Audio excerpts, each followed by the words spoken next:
ya. Salam kenal teman-teman semua. Mungkin sebagian teman-teman tidak kenal siapa saya. Jadi saya adalah Andre Tunggal dan saya pelayanan di Jakarta, ya. Saya adalah orang Ambon, tetapi sudah mungkin 10 tahun di Jakarta, ya. Dan saya juga pelayanan di sosial media, jadi pelayanan juga di YouTube dan saya bikin konten-konten YouTube juga, ya. Mungkin teman-teman pengen berkunjung suatu waktu, silakan berkunjung. Dan sekali lagi, ini kesempatan yang sangat baik buat kita untuk saling merayakan kebangkitan Tuhan Yesus di sore hari ini. Karena itu teman-teman semua, saya ingin mengajak setiap kita untuk mari kita memulai dengan doa terlebih dahulu. Mari kita berdoa. Tuhan, kami rindu supaya perenungan firman-Mu pada sore dan malam hari ini Tuhan menjadi berkat.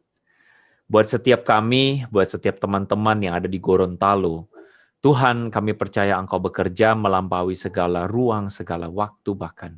Engkau bekerja buat setiap anak-anak-Mu, setiap kami yang mendengarkan perenungan firman-Mu ini, supaya Paskah kebangkitan-Mu ini Tuhan, menjadi sebuah momen yang mampu, yang mengubah hidup kami. Kami berdoa, kami menyerahkan waktu pemberitaan firman-Mu ini dalam nama Yesus kami berdoa.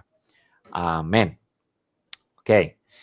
Ya, teman-teman, hari ini kita akan membahas satu tema yang diberikan kepada saya adalah tema kebangkitan yang mengubah hidup, ya. Kebangkitan yang mengubah hidup. Ke-15 ayat 55 sampai 57. 1 Korintus pasal 15 ayat 55 sampai 57. Firman Tuhan mengatakan begini, "Hai maut, di manakah kemenanganmu? Hai maut, di manakah sengatmu? Sengat maut ialah dosa, dan kuasa dosa ialah hukum Taurat. Tetapi syukur kepada Allah yang telah memberikan kepada kita kemenangan oleh Yesus Kristus Tuhan kita." Ya. Syukur kepada Allah yang memberikan kepada kita kemenangan oleh Yesus Kristus Tuhan kita. Nah, teman-teman semua di Gorontalo, tadi saya sempat ngobrol-ngobrol dengan ngomongnya apa? Engku ya, Engku God Life ya. Panggilan sayangnya apa? GBM ya, GBM ya. Mantap sekali ini God Life ya. Ngobrol-ngobrol dengan beliau dan beliau katanya di Gorontalo sudah ada ibadah yang on-site ya. Jadi ada on-site, ada online. On-site adalah ibadah di tempat ya. Nah, kita di Jakarta juga sudah ada ibadah di tempat. Tetapi jujur kemarin waktu kita merayakan Jumat Agung, ini bisa dibilang adalah sebuah Paskah yang sangat aneh. Paskah yang sangat aneh, teman-teman semua. Teman-teman bisa lihat di situ gambar telur dikasih masker. Telur pakai masker. Iya. Paskah yang berbeda. Iya, jadi ada telur yang pakai masker. Kenapa? Karena kita sudah 2 tahun ini Paskah di dalam pandemi. Mungkin tahun yang lalu Paskahnya tidak terlalu berasa pandemi sekali, ya. Tapi tahun ini betul-betul berasa sekali dan sepertinya tidak selesai-selesai juga, ya. Kita semua yang beribadah, kita pun merasakannya. Tidak tahu teman-teman di Gorontalo bagaimana, seberapa berimbasnya pandemi di sana, tetapi di Jakarta itu sangat berimbas sekali. Orang-orang ada dalam masa stres dan sebagainya ya. Nah, bukan cuma Paskah ini aneh karena urusan pandemi, tetapi kemarin juga kita tahu bahwa ada tindakan terorisme ya. Jadi ada bom di Makassar, satu pulau juga ya dengan Gorontalo tuh ya. Ada bom di Makassar, lalu kemudian ada juga peristiwa terorisme yang terletak di Mabes Polri. Ya. Jadi ada seorang perempuan milenial ya, kelahiran tahun 95. Bukan remaja, tapi ini usia pemuda ini ya. Kalau kelahiran tahun 95 berarti usianya baru 26 tahun, teman-teman. Namanya adalah Sakiyah Aini. Ya. Nah, teman-teman menariknya, dia tuh kan meninggalkan tulisan, meninggalkan catatan wasiat begitu ya, tulisan sebelum dia mati. Dan katanya menurut analis atau ahli pembaca tulisan tangan, ahli ini mengatakan bahwa ada rasa cemas dalam tulisannya si A ini. Ada rasa takut, ada rasa insecure begitu ya. Insecure itu maksudnya ada rasa tidak aman, rasa tidak nyaman gitu, ada rasa merasa khawatir dan sebagainya begitu teman-teman. Nah, menarik ya, ternyata bukan cuma teroris yang bikin kita khawatir, ternyata terorisnya sendiri juga khawatir begitu ya. Bukan cuma kitanya cemas dan takut, terorisnya sendiri juga cemas dan takut begitu. Nah, saya tidak sedang membela teroris, tapi saya pengen kasih tahu bahwa bukan cuma kita yang saat ini merasa takut, tapi semua orang di seluruh dunia hari ini merasa ketakutan, merasa menemukan masalah, merasa kegagalan, merasa banyak hal yang istilahnya menghantam hidup dan membuat hidup ini seakan-akan kok sepertinya berat sekali dijalani. Nah, teman-teman yang Kompelkar remaja ini bisa lihat ya, papa mama itu bagaimana mereka bergumul di masa-masa pandemi ya. Betapa mereka juga kesulitan ya. Mereka susah. Ada yang pekerjaannya terancam, ada yang mungkin usahanya mulai sepi begitu dan sebagainya ya. Nah, kita yang remaja kita juga Zoom, sekolah pakai Zoom dan sebagainya. Kita tidak pergi ke sekolah kayaknya bahagia ya. Ayo jujur siapa yang bahagia ya? Nggak sekolah kan begitu kan ya. Tetapi nggak sekolah begitu tapi tugasnya makin tambah. Iya kan? Bukannya makin sedikit, tugasnya makin banyak, makin ribet, makin banyak hal gitu kan. Kita dalam hidup penuh sekali dengan permasalahan, penuh sekali dengan problem, teman-teman. Nah, teman-teman, hari ini kita akan sama-sama belajar dari satu tulisan Paulus kepada jemaat di Korintus. Jemaat di Korintus, teman-teman, ini sebagai sebuah gambaran buat teman-teman, itu di depan itu adalah peta ya.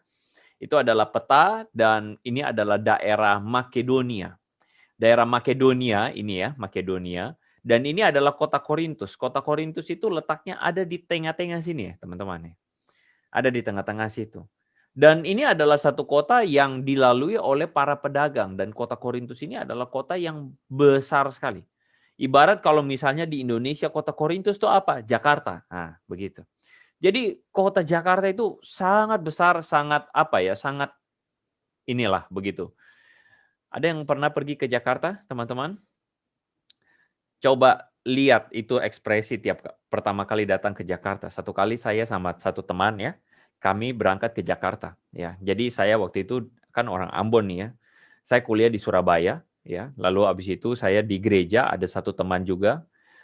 Dia dari sebuah kota kecil di Jawa Timur namanya Situbondo. Ya, Situbondo, pernah dengar ya? Nah, jadi kita waktu itu diutus oleh gereja untuk mengikuti semacam pelatihan di Jakarta. Jadi ada gereja bikin pelatihan camp, kita ikut. Dan itulah pertama kali teman-teman, teman saya itu naik pesawat.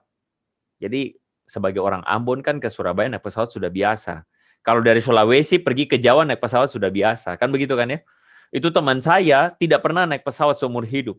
Waktu dia naik pesawat pertama kali dia naik pesawat, saya duduk di sampingnya, dia duduk di samping saya sebelah kiri.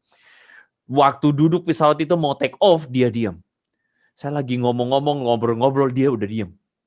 Dia udah diam.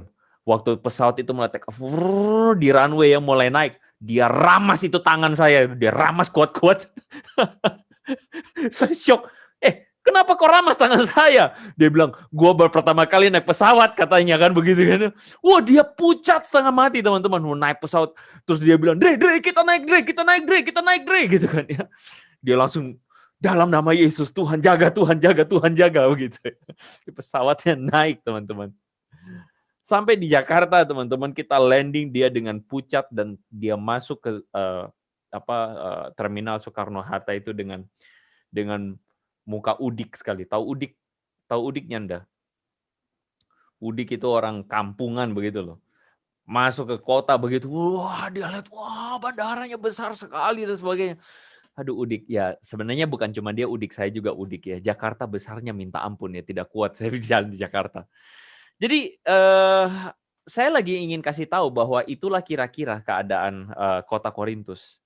Dan sama seperti orang bilang lebih jahat ibu kota daripada ibu tiri katanya. Kayak sejahat-jahatnya ibu tiri lebih jahat ibu kota.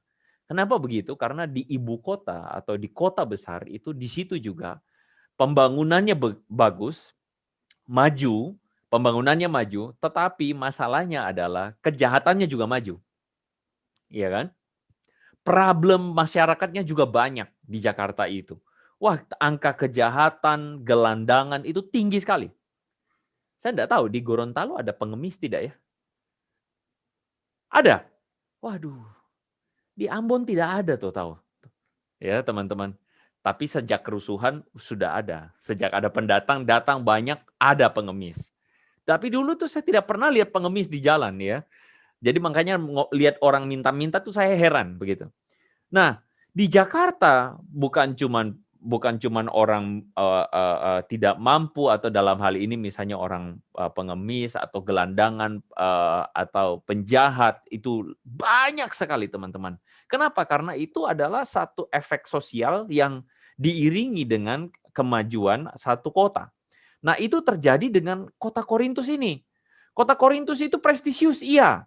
Tetapi dibarengi dengan tantangan pergaulan sosial yang ditandai dengan kebudayaan moral yang bobrok sekali. Nah, makanya teman-teman, kalau teman-teman baca di kota Korintus, itu di kota Korintus itu misalnya 1 Korintus pasal 6 ya. Di situ Paulus ngomong banyak sekali dosa-dosa itu termasuk di dalamnya itu misalnya dosa dosa macam-macam.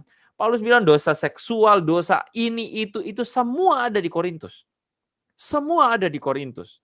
Makanya Paulus mengatakan begini, di tengah-tengah jemaat yang kayak begini, di tengah-tengah pergumulan seperti ini jemaat setengah mati loh. Setengah matinya kenapa?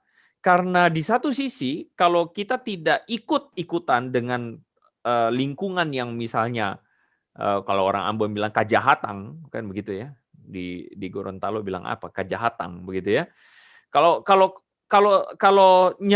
ikut kejahatan begitu, dapat kucil ya, dikucilkan. Kalau di sekolah itu kan kalau diajak untuk nyontek bareng-bareng, kalau tidak ikut nyontek itu kan dibilang apa? Dibilang dasar sok alim kan begitu kan ya. Saya dulu begitu ya. Kita dulu waktu SMP itu ada satu anak Jawa tuh datang ke sekolah. Lalu anak Jawa ini perempuan, dia itu boleh bilang boleh pintar lah, lumayan pintar. Nah, kita ini laki-laki ini satu geng ini tukang nyontek ya. Kalau kita bilang pada dia, nanti waktu ujian kasih jawabannya begitu. Dianya mau. Wah, waktu dianya mau pulang kita bully habis-habisan. Kita bilang Jawa pelit, Jawa kawaja begitu ya orang Ambon bilang. Dasar orang Jawa pelit, orang Jawa pelit. Kenapa? Karena tidak mau nyontek sama-sama. Kadang-kadang kita berhadapan dengan pergaulan sosial di mana orang-orang sekeliling kita itu adalah orang-orang yang berbuat sekenanya, sesuka-sukanya. Mereka melawan orang tua, teman-teman melawan orang tua, teman-teman kita itu suka nyontek. Bahkan dulu waktu SMP ada satu geng lagi yang suka nonton film porno 1 minggu 2 kali secara rutin, ya. Terus masturbasi rame-rame kayak begitu. Ada dulu waktu SMP sudah kayak begitu. Kalau dulu sudah kayak begitu, sekarang sudah lebih lagi. Dengan handphone kita udah bisa lihat pornografi kan, begitu. Nah, kita kalau tidak ikut itu, kita udah dibilang apa? Sok alim, sok suci dan sebagainya kan, begitu kan? Belum juga orang tua kita itu tantangannya juga besar loh teman-teman, orang tua kita dalam pekerjaan mereka. Bukan gampang itu cari uang, cari kepeng, cari doi. Nggak gampang gitu. Cari doi juga di satu sisi kadang-kadang orang tua kita berhadapan dengan masalah-masalah dilematis. Begitu. Pakai cara yang benar atau pakai cara yang salah. Begitu. Nah kadang-kadang kita juga jadi anak-anak kita lihat orang tua uring-uringan ya. Kadang orang tua itu juga marah-marah. Kita juga marah-marah begitu kan. Kenapa kita nggak salah kong? Mama, papa marah-marah pak kita kan begitu kan. Tapi mereka marah-marah juga mungkin karena mereka ada banyak masalah di dalamnya begitu. Masalah pekerjaan, masalah dengan ini dan itu karena lingkungannya tidak benar, lingkungannya juga jahat begitu. Nah, teman-teman, ini yang dihadapi oleh jemaat Korintus. Mereka harus menjaga hidup dengan baik di tengah-tengah semua orang yang pada saat itu sudah biasa berbuat dosa. Mereka menyembah dewa dengan cara melakukan hubungan seksual secara sembarangan. Itu sudah biasa, teman-teman. Ya, jadi ini adalah satu pergumulan yang dihadapi oleh jemaat di Korintus sana. Nah, tetapi apa yang Paulus bilang? Paulus ngomong tentang kebangkitan Yesus. Loh, pertanyaannya begini, apa maksudnya kebangkitan Yesus? Apa hubungannya dibandingkan dengan berhubungan dengan hidup yang benar begitu kan? Kan selama ini kita suka ngomong tentang kebangkitan Yesus kan begini. Kita nggak tahu ya di Gorontalo tuh kayak bagaimana ya, tapi torang dulu di Ambon, di Ambon itu ada torampe gereja itu namanya Gereja Protestan Maluku, GPM. GPIG apa kepanjangannya, Ibu Pena? Gereja Protestan Indonesia di Gorontalo. Sudah, berarti mirip sudah. Berarti dugaannya mirip-mirip. Dulu itu teman-teman itu kalau torang di Ambon, kita di Ambon, itu dulu kalau acara Natal dengan Paskah itu, itu orang rayakan luar biasa. Makanya kalau orang-orang Kristen kalau pamalas pi gereja, kalau Natal dengan Paskah mesti pasti datang. Kristen kapal selam itu. Dia muncul 2 kali 1 tahun, kan begitu. 1 di Paskah, 1 di Natal. Nah, begitu. Nah, di Ambon itu kalau rayakan Paskah juga besar. Jadi orang-orang itu kalau misalnya waktu Yesus bangkit ya, hari Minggu itu ya, itu biasa jam-jam 3 pagi orang suka keliling bikin pawai ya, pakai obor bambu. Lalu sudah keliling-keliling itu bawa obor begitu ya. Yesus bangkit. Tapi jujur ya teman-teman, kita dulu waktu dari kecil itu sopi sekolah minggu, tetapi nggak bisa paham apa terus Yesus bangkit terus kenapa? Iyo, Yesus bangkit terus kenapa? Lalu, ya sudah, lalu kenapa begitu loh? Apa masalahnya gitu? Nggak ada, ya sudah toh. Yesus Tuhan, ya sudah dia bangkit, sudah begitu. Nah, cuma begini teman-teman, kita mau kasih tahu Pak Pangoni bahwa ini adalah soal masalah kebangkitan Yesus ini penting. Dan Paulus mengatakan di ayat yang 14, andai kata Yesus tidak dibangkitkan, maka sia-sialah pemberitaan kami dan sia-sialah kepercayaan kamu. Loh, kenapa ini penting? Noh, begini loh teman-teman. Kebangkitan Yesus di satu sisi buat kita hari ini penting. Kenapa? Karena ini adalah membicarakan tentang melawan sebuah pandangan yang ada di sekeliling kita hari ini, di mana orang-orang yang sekuler atau orang-orang yang kalau misalnya teman-teman yang tunas remaja dan remaja, nanti teman-teman makin tambah dewasa, nanti teman-teman pergi kuliah keluar, teman-teman akan menemukan bahwa dunia kita di luar sana tuh sekuler sekali. Sekuler maksudnya apa? Manusia itu tidak lebih dari sekadar binatang. Ya manusia saja begitu. Bukan, tidak ada hubungannya dengan Tuhan. Dan kehidupan ya akan berakhir dengan kematian. Sesudah kematian sudah tidak ada apa-apa. Dan karena hidup itu hanya sekali, maka hidup itu ya puas-puasin. Kayak gitu. Kan ada yang namanya YOLO. Tahu YOLO? You live only once, gitu kan. Kamu hanya hidup hanya sekali. Kamu hidup hanya sekali.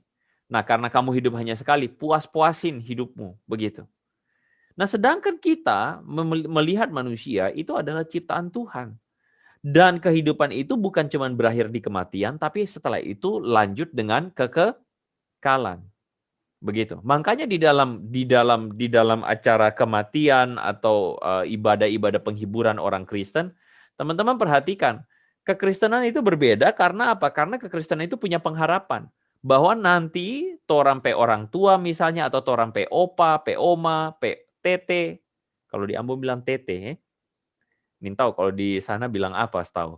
Ya, opa, oma kalau meninggal, nanti orang satu kali akan berkumpul sekali lagi di dalam kekekalan. Karena setelah kematian akan ada kehidupan. Begitu. Nah, kekristenan melihat bahwa hidup itu karena akan ada kehidupan, maka harus dipertanggungjawabkan. Itu penting. Harus dipertanggungjawabkan. Oleh karena itu, artinya ada 2. Kebangkitan Yesus itu yang pertama akan membawa transformasi hidup. Apa maksudnya transformasi hidup? Paulus bilang di ayat yang ke-42, ditaburkan dalam kebinasaan, dibangkitkan dalam tidak binasa. Lalu kemudian ayat 43, ditaburkan dalam kehinaan, dibangkitkan dalam kemuliaan. Ditaburkan dalam kelemahan, dibangkitkan dalam kekuatan. Ditaburkan adalah tubuh alami, yang dibangkitkan adalah tubuh rohani. Paulus lagi bilang begini, perhatikan, di dalam hidup selalu akan ada kematian. Misalnya nih ya, Paulus kasih contoh, ada benih yang mesti dibuang. Orang kalau mau tanam tuh toh, mau tanam pohon, mau tanam padi, mau tanam apa, tanam cap tikus. Nah, ada ya tanam cap tikus ya. Mau tanam sesuatu, waktu tanam itu benih itu mati. Setelah dia mati, dia tumbuh. Dia bangkit begitu. Nah, Paulus bilang nih, kebangkitan Yesus itu adalah kematian yang jasmani tetapi bangkit dalam tubuh rohani. Kebangkitan itu tidak akan ada kalau tidak ada kematian. Tapi hari ini orang paling takut yang namanya kematian. Betul toh? Kita bukan mau ngajar Pangoni, bukan buat ngajar kepada kita semua untuk mau mati semua, berani mati, nanti lari ke jalan lalu tabrak itu oto-oto. Bukan ngomong begitu. Tapi kita lagi bilang Pak Pangoni bahwa kita itu seharusnya melihat kematian dalam sisi yang lain. Kematian itu tidak selalu buruk, karena kematian akan mendahului kehidupan. Sama halnya di dalam kehidupan orang Kristen, kita harus mengalami yang namanya kematian manusia lama, dan kita harus jadi manusia baru. Jadi kebangkitan Yesus itu, teman-teman, kalau teman-teman perhatikan ya, baptis. GPIG baptisnya bagaimana? Percik atau selam? Percik. Percik. Oke. Teman-teman, baptis itu secara normal ya, paling dalam budaya pertamanya, baptis itu tuh selam. Ya. Baptis itu dorang saya masuk ke dalam air, saya masuk di dalam sungai, kong kasih naik. Itu namanya baptis. Kong sekarang kenapa kok baptisnya sekarang percik?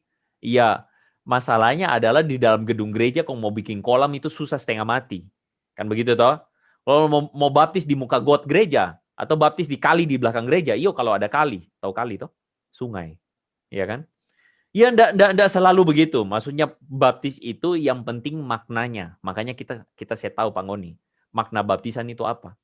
Dulu kalau orang di GPM itu anak-anak kecil-kecil ya. Belum tahu apa-apa kong baptis. Namanya sarani. Orang baptis dapat taruh air di muka begini. Tuk begitu toh. Kong air mengalir. Kong kita nggak tahu apa tuh baptis. Nah, baptis itu sebenarnya punya makna bahwa seseorang itu dikuburkan di dalam air dan dibangkitkan lagi.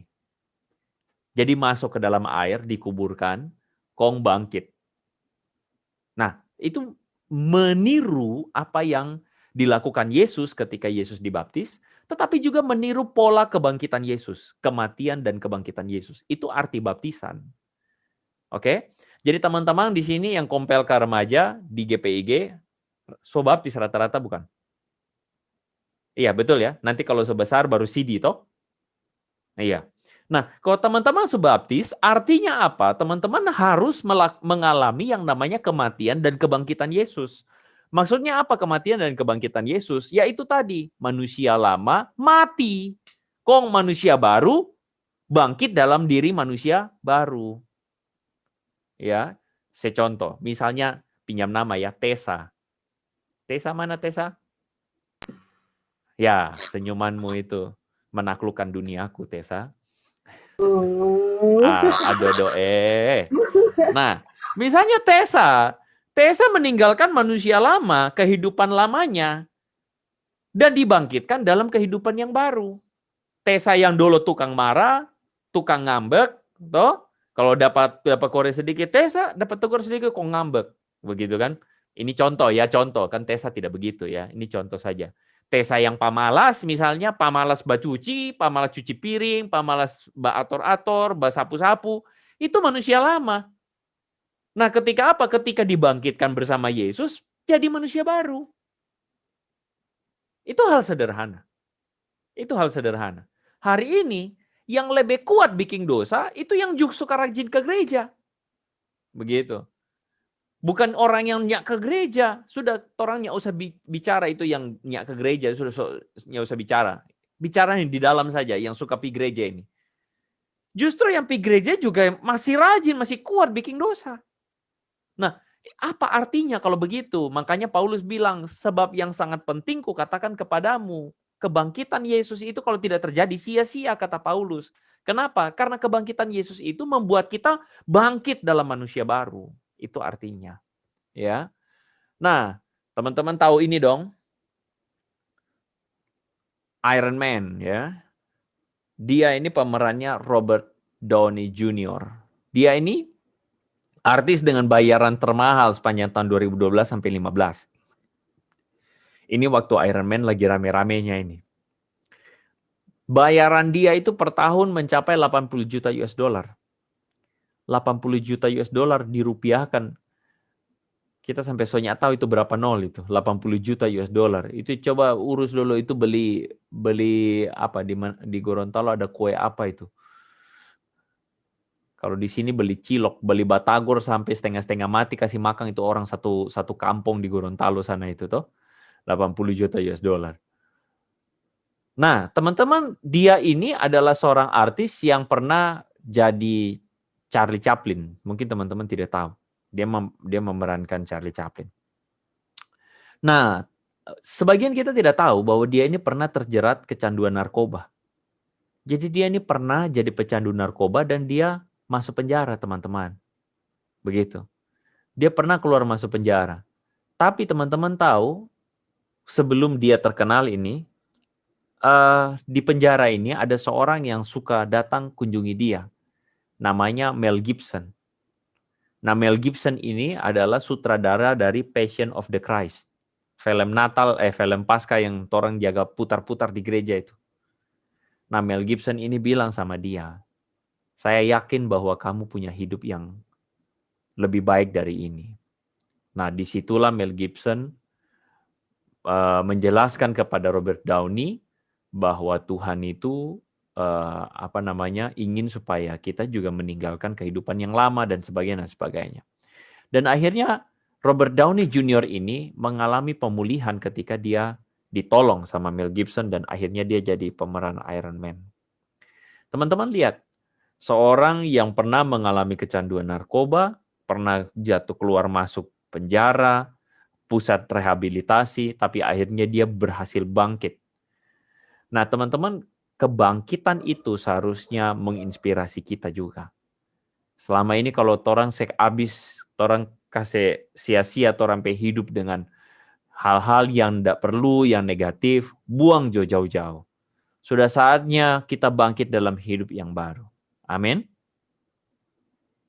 Amin. Angguk-anggukan kepalamu, sebab saya tidak bisa melihat ini semua, tidak ada videonya ya. Nah, yang kedua, kalau tadi apa? Transformasi hidup lama jadi hidup baru. Yang kedua sekarang adalah optimisme. Ayat 52-57 yang tadi kita baca. Di sini dikatakan, hai maut, di manakah kemenanganmu? Hai maut, di manakah sengatmu? Tapi syukur pada Allah yang telah memberikan pada kita kemenangan oleh Yesus Kristus Tuhan kita. Teman-teman tahu tidak bahwa ketika Yesus mati, itu murid-murid galau setengah mati. Murid-murid penaku. Waktu Yesus mati, murid-murid kemana? Lari kocar-kacir. Tabula bale lari sampai masuk lubang tikus. Kayak begitu. Teman-teman tahu kenapa begitu? Karena murid-murid itu tidak menyangka Yesus akan mati. Kalau orang sekarang, orang Kristen, Yesus mati dan bangkit, orang biasa saja. Kenapa? Karena orang so tahu. Itu so biasa. Tapi jadi murid-murid, dolo-dolo, waktu dengan Yesus mati, itu bikin dorang shock setengah mati. Begitu. Ya, bikin dorang shock. Kenapa? Loh, Tuhan yang torang guru, yang torang jagokan, yang bikin mujizat, yang kasih sembuh orang, yang usir itu setan-setan, yang kasih bangkit orang mati. Iya toh? Angin ribut, dia bilang tado, dia tado, semua diam. Kong Yesus ini mati. Nah, semua orang takut. Murid-murid takut setengah mati. Galau, dorang lari kocar-kacir setengah mati. Nah, teman-teman, ketika Yesus bangkit, apa yang terjadi? Yesus menampakkan diri kepada murid-muridnya. Salah satunya adalah, ini peristiwa apa?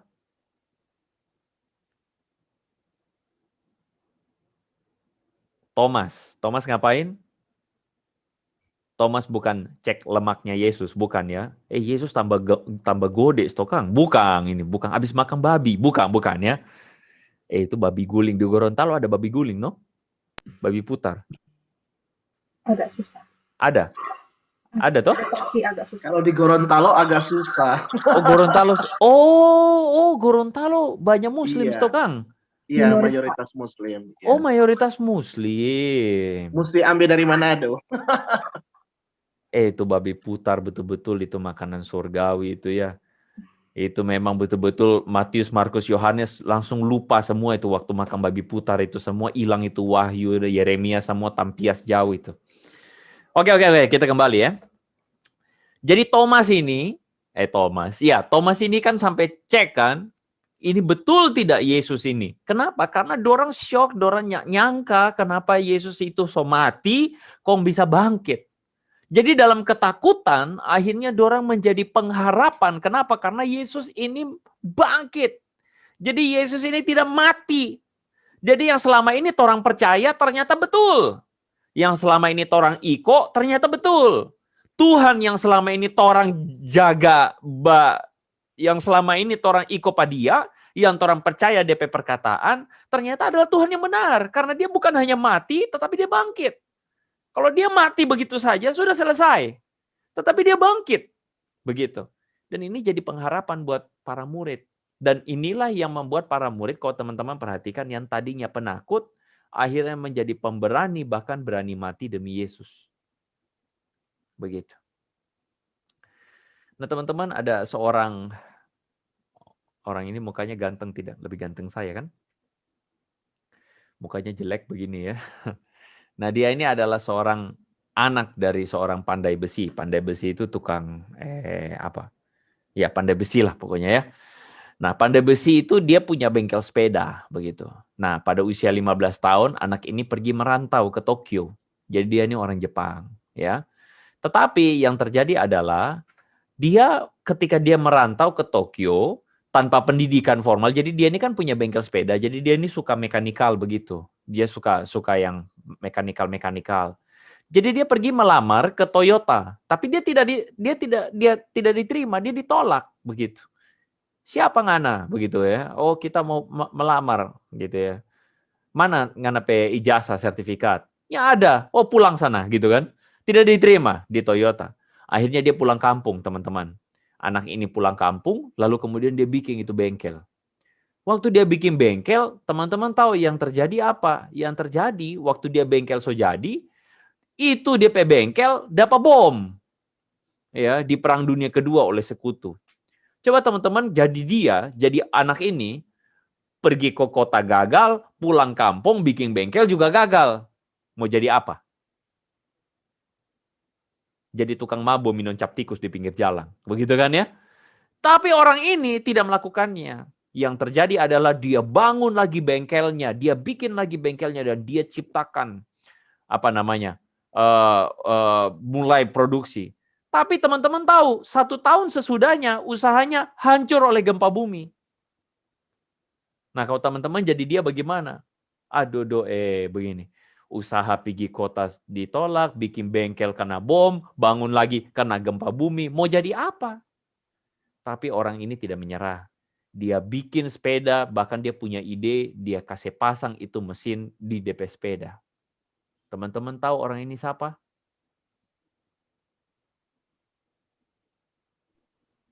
Bukan God Life Martin, bukan ya. Bukan Ngonipe pembina, bukan. Tetapi dia ini adalah Soichiro Honda. Dia bilang begini, kesuksesan itu porsinya hanya 1% dari kerjaanmu. Sisanya apa? 99% gagal. Jadi maksudnya dia mau bilang apa? Sukses itu memang harus didapatkan setelah gagal. Orang kalau sekali kerja langsung sukses, sekali kerja langsung sukses, itu hampir mustahil. Tetapi kalau teman-teman gagal, teman-teman akan bisa sukses.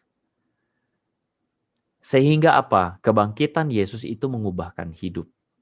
Mengubahkan kita, bukan hanya mentransformasi hidup kita, tetapi membuat kita ada pengharapan. Ya kan? Nah, begini teman-teman. Hari ini sebagian kita, anak-anak remaja, mungkin kita pernah ikut kebaktian, KKR. Pernah ada di antara kita menangis-manangis. Ya toh? Waktu itu guru Injil, penginjil, God Life, kasih tantangan. Ayo dong, mari jo bertobat. Ya toh? Mari jo baca Alkitab, mari jo ikut pelayanan, mari jo berubah hidup. Jangan lagi manusia lama, tapi manusia baru. Mungkin pesan yang saya katakan juga ini tidak ada bedanya dengan yang dulu-dulu teman-teman sudah dengar. Tapi kita mesti akui bahwa menjadi manusia baru itu kadang-kadang susah.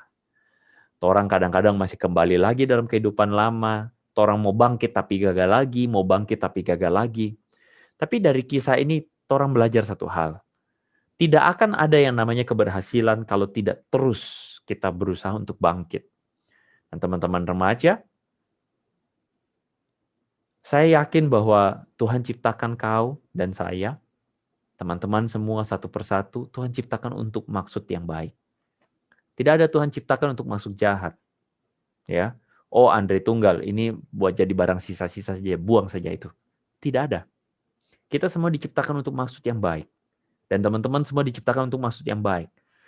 Sangat sayang sekali kalau kau sia-siakan hidupmu. Dan hidup sembarangan. Padahal Tuhan ciptakan kau untuk sesuatu yang baik. Kalau kau sudah coba untuk hidup yang baru tapi gagal, jangan menyerah.